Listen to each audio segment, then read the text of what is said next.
अस्सलाम वालेकुम dear student, I am Kashif Shaikh. Chapter number 17 second year biology में आज हम लेक्चर नंबर 2 को डिस्कस करेंगे, जिसका टाइटल है responses to environmental stresses in plants. सबसे पहली बात है कि रिस्पॉन्स का मतलब होता है कोई भी चीज़ जिसका वह सामना कर रहा है उसका होना या ना होना, उससे वो क्या रिस्पॉन्स शो करेगा प्लांट। मिसाल के तौर पर स्ट्रेस का मतलब है कि अगर माहौल में वो चीज़ दस्तयाब ना हो जो पौधों के लिए ज़रूरी हो तो पौधे को स्ट्रेस फील होगी, वो प्रॉपरली ग्रोथ नहीं कर पाएगा, वो प्रॉपरली अपना कोई फंक्शन परफॉर्म नहीं कर पाएगा। तो इसी वजह से तो इन्वायरमेंटल स्ट्रेस की वजह से प्लांट क्या रिस्पॉन्स करता है उसको हम डिस्कस करने लगे हैं कि आया कि वो कौन कौन सी चीज़ें हैं जिसकी वजह से प्लांट स्ट्रेस फील करता है और फिर वो रिस्पॉन्स शो करता है। जैसे कि ऑल प्लांट्स नीड वाटर, आप सब जानते हैं प्लांट्स भी एनिमल्स भी तमाम ऑर्गेनिज्म की ज़रूरत है पानी। अब इन्वायरमेंटल फैक्टर है वाटर, स्ट्रेस तब आएगी प्लांट्स के ऊपर तब वाटर नहीं होगा, जब वाटर नहीं होगा तो स्ट्रेस आई, स्ट्रेस से रिस्पॉन्स क्या शो होगा, रिस्पॉन्स होगा नो ग्रोथ, पौधा डेड हो जाएगा, कोई केमिकल रिएक्शन नहीं होगा। तो इसी चीज को हम कहते हैं environmental stresses. Water, light, photosynthesis नहीं होगी, कार्बन डाइऑक्साइड फोटोसिंथेसिस के लिए होती है, and a variety of the nutrient, magnesium हो गया, सल्फर हो गया, फास्फोरस हो गया, नाइट्रोजन हो गया, this are all the nutrient from their environment, वो अपने इन्वायरमेंट से लेता है फॉर ऑप्टिमल डेवलपमेंट, ताकि वो अपनी बेहतर और ज़्यादा से ज़्यादा डेवलपमेंट और ग्रोथ कर सके। अगर ये तमाम चीज़ें इन्वायरमेंट में मौजूद ना हो तो प्लांट स्ट्रेस फील करेगा, स्ट्रेस से वो रिस्पॉन्स नहीं कर पाएगा। तो द एब्सेंस और short supply of any of this factor, अगर ये फैक्टर ना हो या इनकी कमी हो जाए, एनी ऑफ दिस फैक्टर, किसी भी फैक्टर की इन्वायरमेंट में, माहौल में, मे एग्जर्ट इन्वायरमेंटल स्ट्रेस, उससे इन्वायरमेंटल स्ट्रेस पौधे में चेंजेस आना शुरू हो जाएगी on plants affecting their health and survival, और उसके ऊपर पौधे के ऊपर असरअंदाज होगी उसकी सेहत के ऊपर और उसकी बका के ऊपर। जाहिर सी बात है अगर पौधे को लाइट नहीं मिलेगी तो फोटोसिंथेसिस नहीं होगा, फोटोसिंथेसिस नहीं होगा तो अपनी खुराक नहीं बना सके, मर जाएगा। पौधे को पानी नहीं मिलेगा तो जाहिर सी बात है मर जाएगा। अगर पानी मिलता रहेगा तो वो ग्रोथ करता रहेगा, लाइट आती रहेगी, फोटोसिंथेसिस होता रहेगा, खुराक बनाता रहेगा वो अपनी। तो इसलिए कोई भी इन्वायरमेंटल स्ट्रेस किसी भी फैक्टर की वजह से हो रही है तो पौधा उसको रिस्पॉन्स करेगा। तो उसी को लेकर हम इन्वायरमेंटल स्ट्रेस को लेकर हम दो डेफिनेशन को डिस्कस कर लेते हैं। पहला जो हमारे पास शॉर्ट क्वेश्चन है, बहुत अहम सवाल है ये, एट्यूलेशन क्या चीज होती है। If plants are grown without light, अब ये इंफॉर्मेशन दी जा रही है आपको, अगर पौधा लाइट की गैर मौजूदगी में बढ़ रहा है, मतलब कि जो प्लांट है वहां पे लाइट नहीं आ रही, तो they become extremely long, abnormal growth होने शुरू हो जाएगी। यानी कि पहली बात क्या होगी, एबनॉर्मल ग्रोथ, यानी कि अगर लाइट इस तरफ है, अगर लाइट इस तरफ है तो पौधा इस तरफ ग्रोथ होना शुरू हो जाएगा, यानी कि उसकी ग्रोथ ज्यादा बड़ी हो जाएगी, क्योंकि उसके पास ग्रोथ लाइट आ नहीं रही, इसलिए वो अपनी ग्रोथ को बढ़ा देगा ताकि लाइट की तरफ जाए। तो ये लाइट की तरफ, जैसे लाइट की तरफ जा रहे पौधों का साइज क्या होने लग गया, बड़ा होने लग गया। तो बेसिकली ये एबनॉर्मल डेवलपमेंट है जिसकी वजह से फेल टू फॉर्म क्लोरोफिल, और फिर क्लोरोफिल भी नहीं बनेगा, क्योंकि क्लोरोफिल तब फंक्शन प्ले करता है जब लाइट आती है। जब लाइट ही नहीं आ रही, उसकी लाइट की गैर मौजूदगी की वजह से उसके ऊपर स्ट्रेस क्या हो रहा है, एक तो एबनॉर्मल डेवलपमेंट हो रही है, यानी कि पत्तों का साइज बड़ा होना शुरू हो गया, और फेल टू फॉर्म क्लोरोफिल, और वो क्लोरोफिल भी नहीं बना पा रहे, इसलिए उनका रंग भी पीला होने लग गया। They are said to be etiolated plant, और इसे हम एट्यूलेटेड प्लांट भी कहते हैं, और इस प्रोसेस को हम एट्यूलेशन कहते हैं। मतलब कि यहाँ पर हमने लाइट को स्ट्रेस देखा, अगर लाइट नहीं है, मौजूद नहीं है, तो पौधा अपनी ग्रोथ को बढ़ाएगा, एबनॉर्मल कर देगा ग्रोथ, यानी कि ग्रोथ बड़ी होने लग जाएगी, पत्ते का साइज बड़ा होने लग जाएगा, वो लाइट की तरफ जाएगा।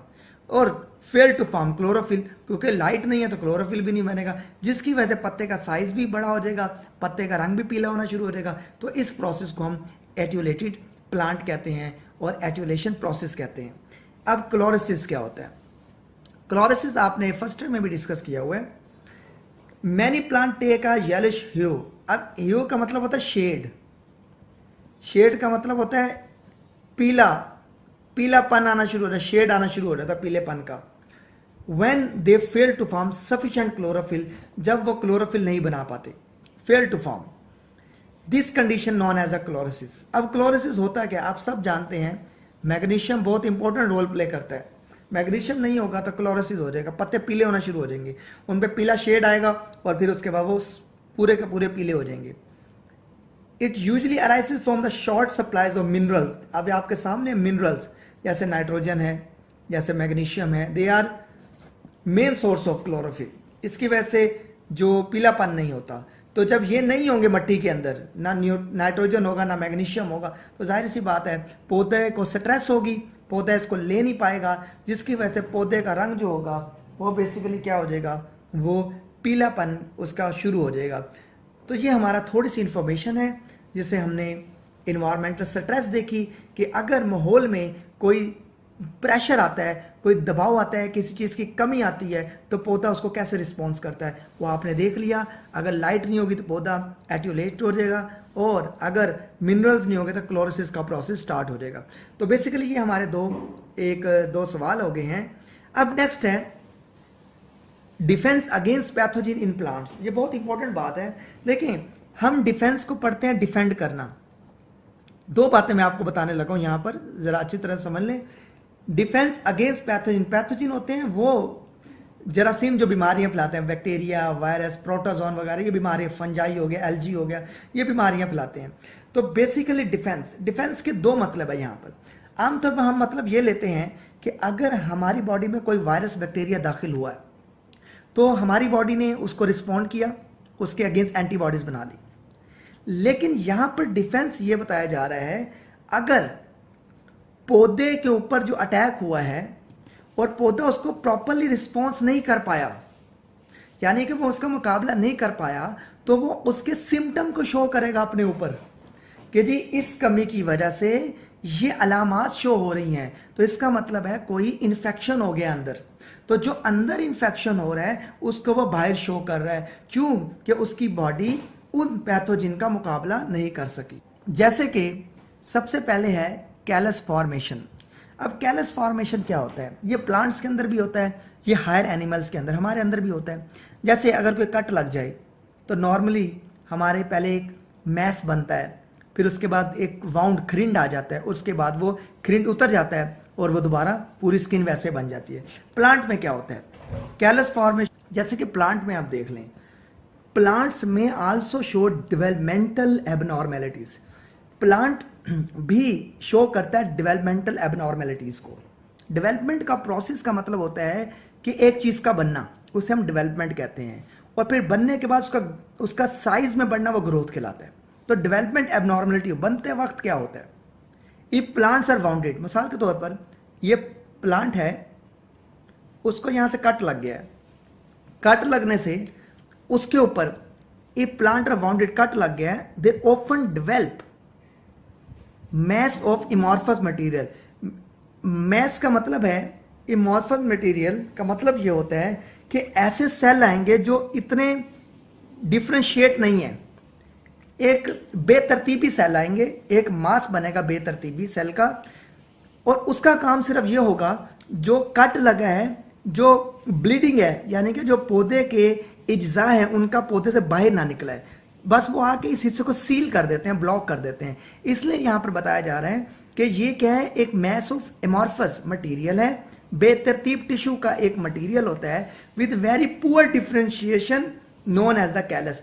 और वेरी पुअर डिफरेंशिएशन का मतलब ये होता है कि ये टिश्यू जो है, ये ग्रुप ऑफ टिश्यू जो है, इनका काम सिर्फ ये होता है कि इस जगह को सील करना होता है।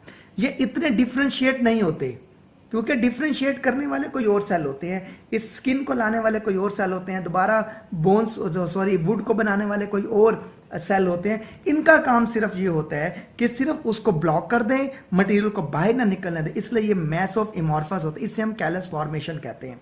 बहुत इंपॉर्टेंट डेफिनेशन है, पेपर में अक्सर पूछी भी जाती है। प्लांट ट्यूमर्स क्या होता है? देखिए प्लांट ट्यूमर, ट्यूमर किसे कहते हैं आप सब जानते हैं, आपने पढ़ा भी होगा 9th-10th में, अनकंट्रोल्ड विजन।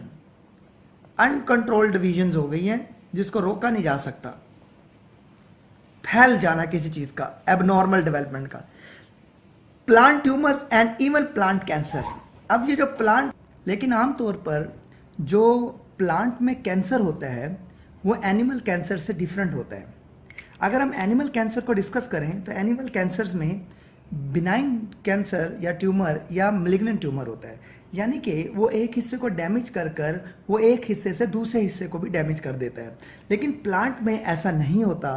प्लांट में जैसे ये अगर एक प्लांट है तो उसके एक हिस्से से अगर ये कैंसर ट्यूमर बनना शुरू हुआ है तो बेसिकली वो क्या होगा, वो इसी जगह पर ग्रोथ करेगा और साथ साथ जो इसके इर्द गिर्द के सेल्स होंगे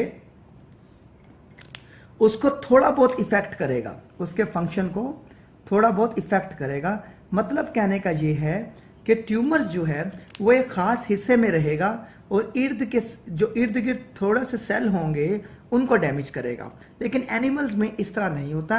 एनिमल्स में एक हिस्से को वो डैमेज करके वो दूसरे हिस्से की तरफ मूव कर जाता है, लेकिन प्लांट में ये कैंसर डिफरेंट होता है। Plant tumours and even plant cancer में arise and spread through the plant as a amorphous invasion.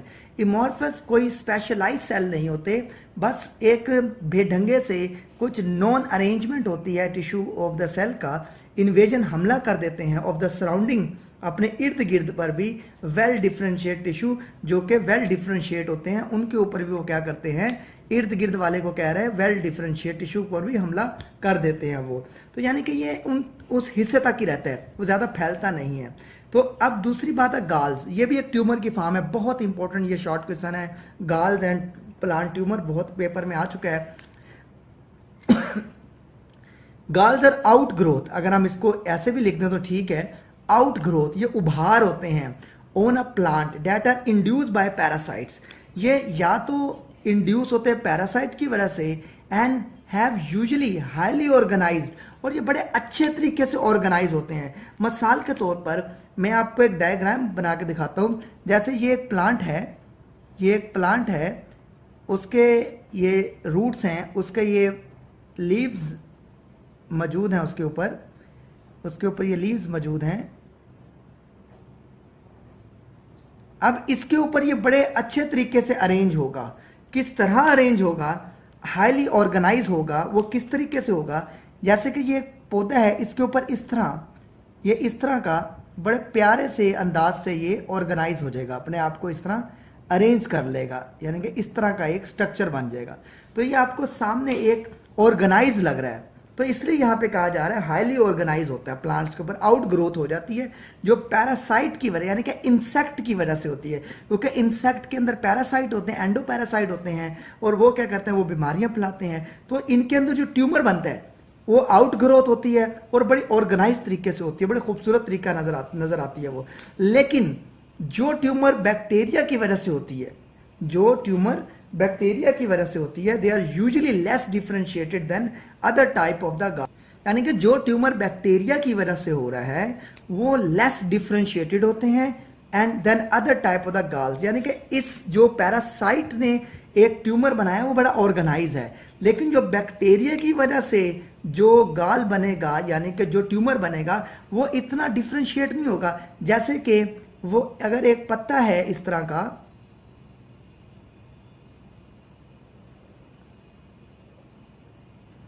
अगर एक पत्ता है इस तरह का पार्टिकुलरली मिसाल के तौर पर, तो उसके ऊपर ये इस तरह उभार आ जाएंगे, जैसे कोई फोड़े निकले होते हैं हाथ के ऊपर, बाजुओं के ऊपर, इस तरह उसके ऊपर उभार आ जाएंगे, ऐसे उभार निकल आएंगे उसके ऊपर।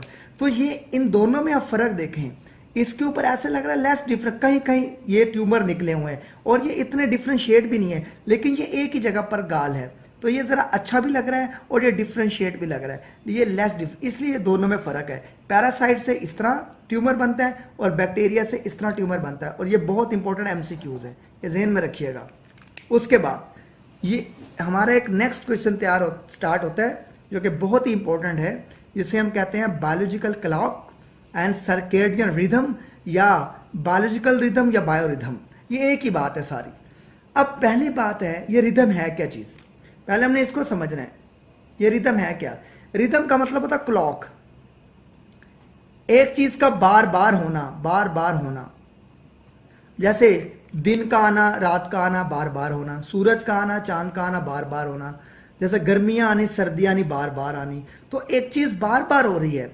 लाइट आएगी, फोटोसिंथेसिस हो जाएगी, तो बार बार लाइट आएगी रोजाना, सूरज की रोशनी आएगी तो फोटोसिंथेसिस डेली होगी। तो एक क्लॉक होती है जो एक साइक्लिक में चीज हो रही होती है, बार बार हो रही होती है, उसे हम रिदम कहते हैं। इसलिए ये बात यहाँ पे समझ लें, क्योंकि पूरा सवाल इसी बात पर चलनी है। और जैसे एक घड़ी की सुई होती है, वो बार बार घूम रही होती है, बार बार, तो इसी तरह ये एक साइकिल बार बार हो रहा होता है। मौसमों का आना, फ्रूट का पकना, पौधों का फल देना, पौधों का फूल देना, पत्तों का गिरना ऑटम में, तो एक साइक्लिक प्रोसेस है, ये सीजन वाइज होता है। तो इसे हम रिदम कहते हैं, इसे हम क्लॉक कहते हैं। ये जिंदा जानदारों में होता है, प्लांट्स में भी अपना बिहेवियर है, एनिमल्स में भी अपना बिहेवियर है। In living things the behavioural activities, जो बिहेवियरल का मतलब होता है जो उनकी बिहेवियर पर है। जैसे फोटोसिंथेसिस कब होगी? जब सूरज की रोशनी आएगी। सूरज की रोशनी नहीं आएगी तो फोटोसिंथेसिस नहीं होगा, तो इसका मतलब बिहेवियर है। स्लीप अवेक साइकिल, उठना जागना, तो ये भी एक क्लॉकवाइज है। रात होगी तो सो जाते हैं, दिन होगी तो उठ जाते हैं। तो अकर एट रेगुलर इंटरवल, ये बार बार हो रहा है, बार बार हो रहा है। आर कॉल्ड बायोरिदम या बायोलॉजिकल रिदम कहते हैं इसको। तो एक बात ध्यान में रखिएगा, जिंदा जानदारों में जो वक्फे वक्फे से या बार बार एक उनका बिहेवियर एक्टिविटीज होती है, उसको हम बायोरिदम्स कहते हैं। अब बायोरिदम्स की 4 टाइप्स हैं, लेकिन आपकी बुक में 2 दी गई हैं, लेकिन आप ज़हन में रख लें 4 टाइप्स होती हैं। तो हमारे सिलेबस में जो है हमने उसको डिस्कस करना है। पहली टाइप है सर्केडियन। सर्केडियन को डायअर्नल रिदम भी कहते हैं। सर्केडियन एक लैटिन वर्ड है जिसका मतलब है अबाउट 24 आवर्स, यानी कि एक दिन में 24 घंटे होते हैं। ये जो एक्टिविटी है, ये जो बिहेवियर एक्टिविटीज है, ये रेगुलर इंटरवल जो है ये 24 घंटे बाद होगा। अब 24 घंटे बाद कौन सा, तो वो हम एग्जाम्पल भी देख लेते हैं। बायोरिदम में occur showing periodicity of about 24 hours, यानी कि हर 24 घंटे बाद ये काम होना है। आप रोकें या ना रोकें, ये उनके जीन्स में शामिल है, प्लांट्स के या एनिमल्स के, ये काम होकर रहेगा। These are called circadian, Latin word है which means about 1 day, so they are also called diurnal rhythm है। इसे हम क्या नाम कहते हैं? diurnal rhythm है। जैसे फोटोसिंथेसिस, ये आप एग्जांपल दे सकते हैं। फोटोसिंथेसिस लाइट की वजह से होती है, और लाइट तब आती है जब डे होता है, और दिन 24 घंटे बाद होता है।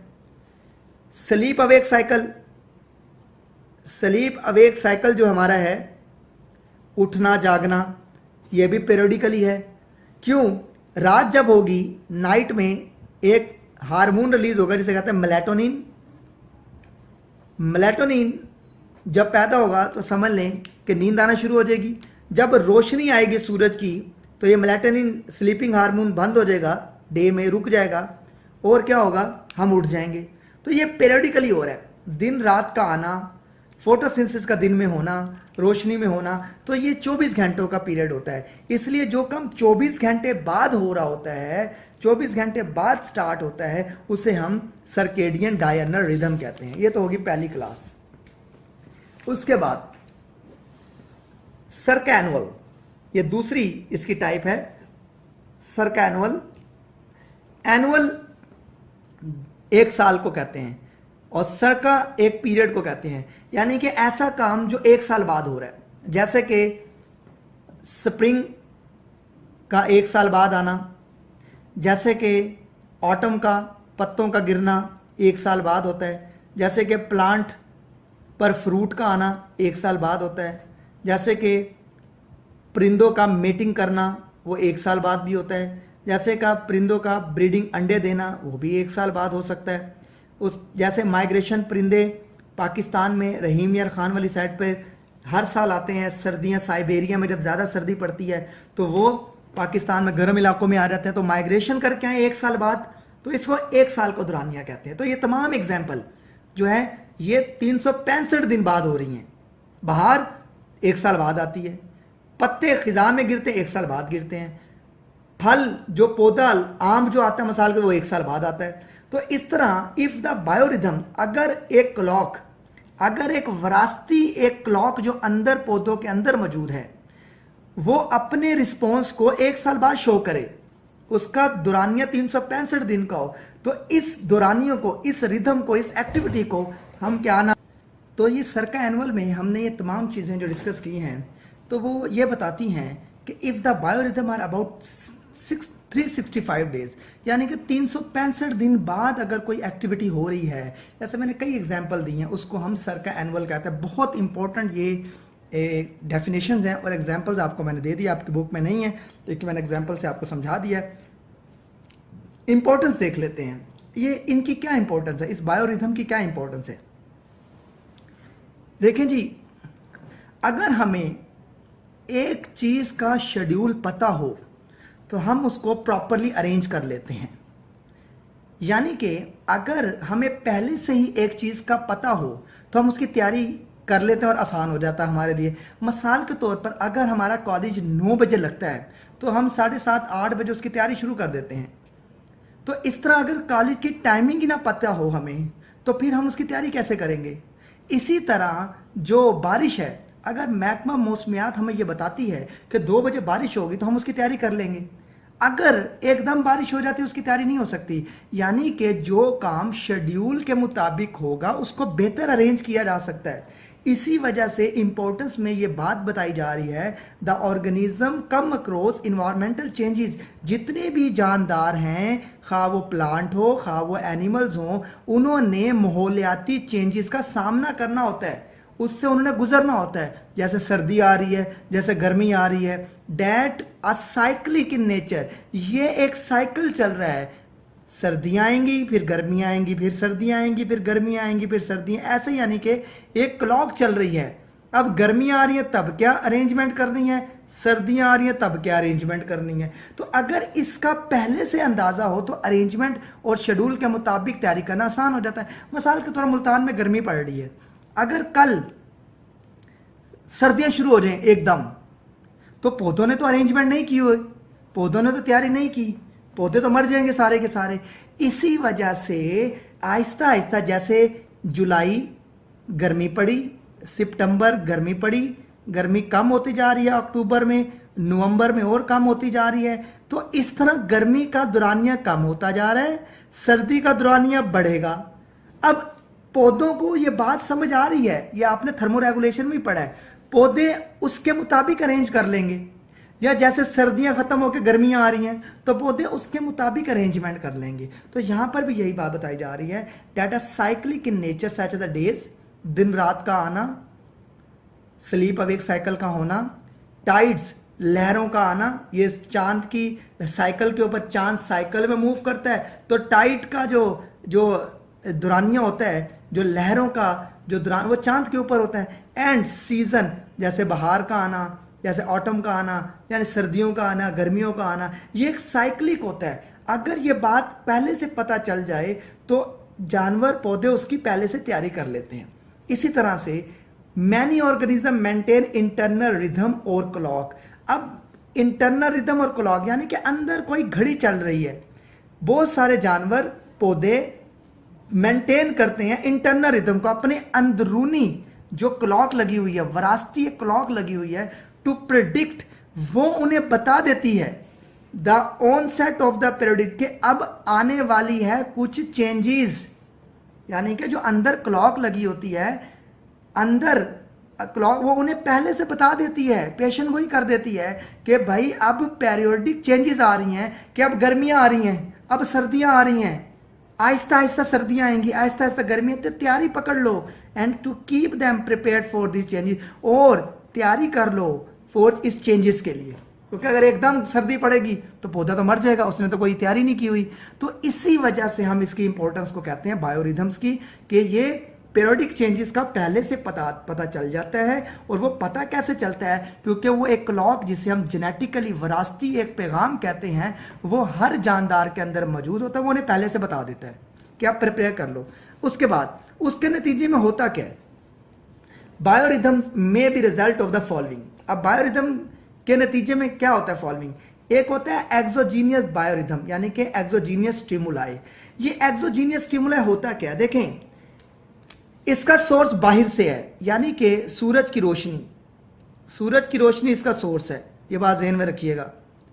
लेकिन सूरज की रोशनी पत्ते पर पड़ेगी जब, तो ध्यान में रखिएगा, तो सारा सिस्टम पत्ते के अंदर लगा हुआ है, सारा सिस्टम पत्ते के अंदर लगा हुआ है, यानी कि लाइट एक्सोजीनियस स्टिमुलाई है, लेकिन सिस्टम सारा अंदर है। लाइट पत्ते पे पड़ेगी, अंदर सिस्टम एक्टिवेट हो जाएगा, तो इसे हम कहते हैं एक्सोजीनियस स्टिमुलाई, और फोटोसिंथेसिस स्टार्ट हो जाएगी। तो इसकी एग्जांपल है फोटोसिंथेसिस।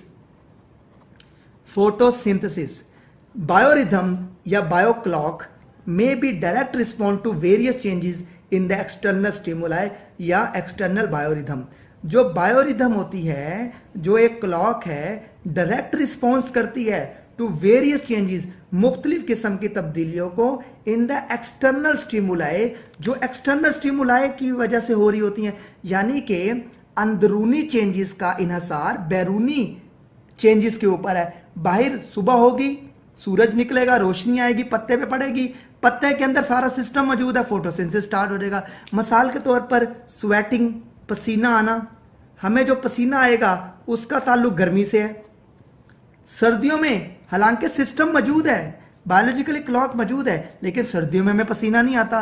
क्यों नहीं आता? क्योंकि माहौल में गर्मी नहीं होती। लेकिन जब माहौल में गर्मी बढ़ने लगती है, गर्मियां आती हैं, तो हमें स्वेटिंग होना शुरू हो जाती है। यानी कि सोर्स इसका एक्सटर्नल है, लेकिन मटेरियल सारा इंटरनल है। तो स्टिमुलाई एक्सोजीनियस है, को बाहर से कोई पैगाम आएगा जो इंटरनल स्टिमुलाई को एक्टिवेट करेगा। उसके बाद endogenous, some biorhythms are due to the change in the internal stimuli. अब ये जो बायोरिथम है, ये जो क्लॉक है, ये जो साइक्लिक एक्टिविटी है, इसकी जो ताल्लुक है वो इंटरनल बायोरिथम में चेंजेस की वजह से है। मिसाल के तौर पर ओपनिंग एंड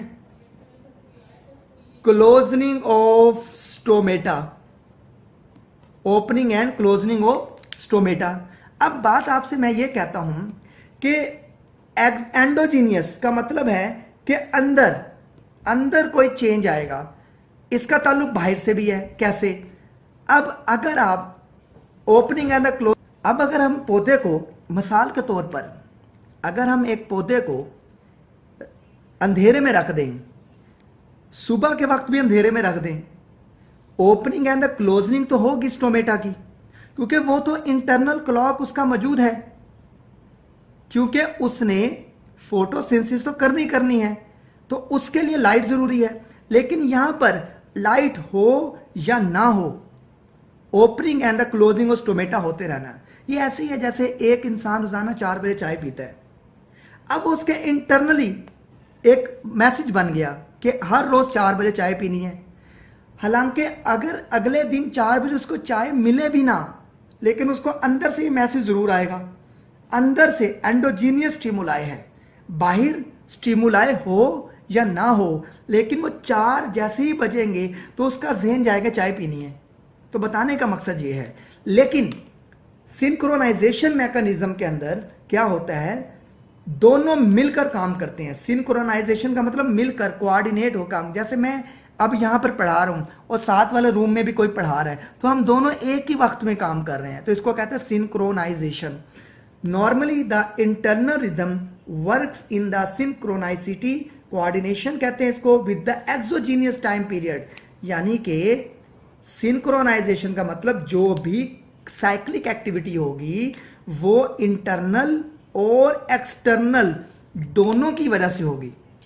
ये बात ज़हन में रखिएगा। वो 24 आवर्स की भी हो सकती है, वो 365 डेज की भी हो सकती है। जैसे मिसाल के तौर पर रोजाना दिन आता है, रोजाना रोशनी होती है, रोजाना फोटोसिंथेसिस आती है, रोजाना हम सोते हैं रात को और रोजाना मेलाटोनिन बनता है, स्लीपिंग हार्मोन बनता है। तो बताने का मकसद है कि दोनों चीजें एट ए टाइम हो रही हैं। फोटोसिंथेसिस लाइट की वजह से हो रही है और लाइट रोजाना आ रही है क्योंकि दिन रोजाना हो रहा है, तो दोनों चीजें एक ही वक्त में हो रही होती हैं। तो इसलिए यहां पर बात बताई जा रही है कि ये 24 घंटे की भी हो सकती है, ये 365 डेज की भी हो सकती है, लेकिन सिंक्रोनाइजेशन मैकेनिज्म में भी कॉम्बिनेशन ऑफ 1 और 2, यानी कि ये कॉम्बिनेशन एंडोजीनियस का भी हो सकता है, ये दोनों का हो सकता है। एक्सोजीनियस में एक्सोजीनियस वाला होगा, एंडोजीनियस में एंडोजीनियस वाली डेफिनेशन आएंगी और एग्जांपल आएंगी, लेकिन सिंक्रोनाइजेशन में जो मैकेनिज्म है वो ये अलहदा भी आ सकती है और ये दोनों भी आ सकते हैं, मैकेनिज्म आ सकते हैं। तो ये छोटी सी इंफॉर्मेशन आपसे शेयर करनी थी। और आखिर में ये बात बताई जा रही है, इफेक्ट ऑफ इन्वायरमेंट क्या है। देखें, एक बायोलॉजिकल क्लॉक चल रही है हमारे अंदर, जिसे मैं कहता हूं कि sleep awake cycle. Sleep awake cycle, अब जैसे ही रात होती है तो एक हार्मोन बनना शुरू हो जाता है, इसे कहते हैं मेलाटोनिन। अब इसका काम है प्रोड्यूस होना, रात के बाद प्रोड्यूस होता है और नींद आती है, और दिन की रोशनी में ये रुक जाता है और हम उठ जाते हैं। लेकिन इन्वायरमेंट का असर होता है। मिसाल के तौर पर अगर हमारे पेपर हो रहे हो, कल हमारा पेपर हो, तो हमें नींद नहीं आती, यानी कि हमें पता है कि ये हार्मोन बन रहा है, हमारे रिलीज होना शुरू हो गया हमारी बॉडी में, लेकिन हमें नींद क्यों नहीं आ रही? क्योंकि पेपर है कल। तो इन्वायरमेंटल इन्फ्लुएंस हमारे ऊपर है। तो इसलिए कह रहा है कि बायोरिथम का इन्फ्लुएंस उसके इन्वायरमेंट के ऊपर भी होता है, इन्वायरमेंट के जरिए भी होता है। द रिथम्स या क्लॉक या cyclic activity are once gene, ये बेसिकली विरासत से है, ये जीन से है, बट द इन्वायरमेंट इन्फ्लुएंस, लेकिन माहौल भी असरअंदाज होता है इस क्लॉक के ऊपर टू सम, किसी हद तक। जैसे कि the timing of the behaviour result from the combination effect. जो टाइमिंग ऑफ द बिहेवियर है, जैसे हम सो नहीं रहे क्योंकि हमारा सुबह पेपर है। अब पेपर क्या, वो कंडीशन है इन्वायरमेंट की। तो बेसिकली तो मेलाटोनिन तो रात को बन रहा है, लेकिन हमें नींद नहीं आ रही क्योंकि हमारा पेपर है सुबह। तो इन्वायरमेंट इफेक्ट कर रहा है इसके ऊपर, कॉम्बिनेशन हो रहा है, rhythmical internal process and time event of the environment, यानी कि एक इंटरनल क्लॉक और टाइम इवेंट जो इन्वायरमेंट में हो रहा है, वो दोनों का कॉम्बिनेशन होता है कि असर होता है क्लॉक के ऊपर, यानी कि बायोलॉजिकल क्लॉक के ऊपर, रिदम के ऊपर, इन्वायरमेंट का भी। तो आखिर में एक येलो बॉक्स है आपकी बुक में, जिसको आपने साथ लिखना भी है, अगर ये नहीं लिखेंगे तो नंबर कट जाएगा आपका। येलो बॉक्स में एक स्टेटमेंट दी गई है, बेसिक पीरियड जो ये साइक्लिक एक्टिविटी हो रही है, जिसे हम क्लॉक कह रहे हैं। क्लॉक कहते हैं एक जीन को जो विरासत में होता है, इनेट, वो विरासती है। जैसे पौधे में तमाम बिहेवियर विरासती है। अब एक बीज है, बीज में एम्ब्रियो है, एम्ब्रियो से पौधा निकलेगा।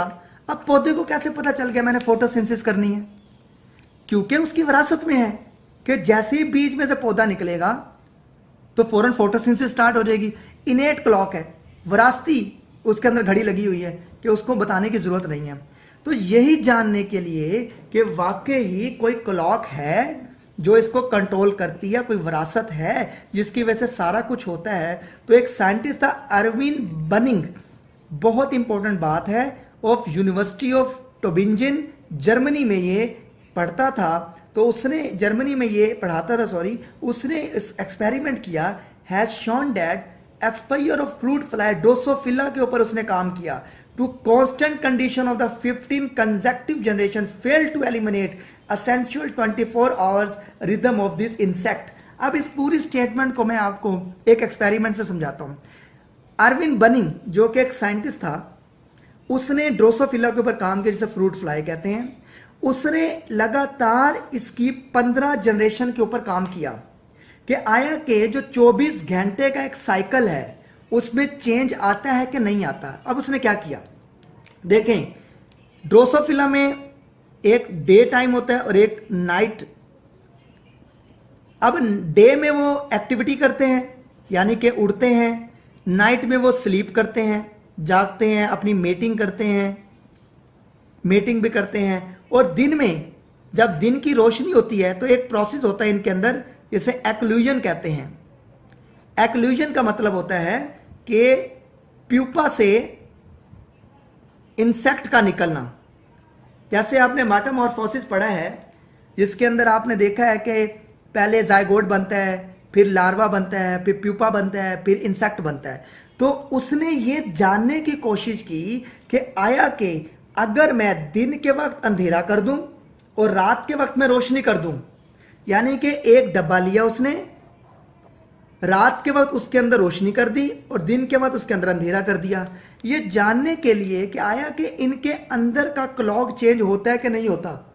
उसने 15 जनरेशन पे एक्सपेरिमेंट किया, लेकिन जब 16वीं जनरेशन पैदा हुई तो उसने रात के वक्त ही स्लीप की और दिन के वक्त ही एक्टिविटी की।